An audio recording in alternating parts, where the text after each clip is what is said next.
हेलो दोस्तों, कैसे हो आप। तो स्वागत है आपका मेरे यूट्यूब चैनल में। तो आज की इस वीडियो के अंदर मैं बनाने वाला हूँ नवरात्रि के लिए एक स्पेशल ड्राइंग जो है दुर्गा माता की। तो चलिए वीडियो शुरू करते हैं।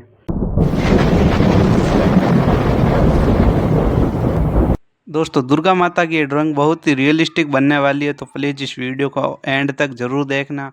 और इस ड्राइंग की आउटलाइन मैंने बना ली है, तो चलिए शुरू करते हैं।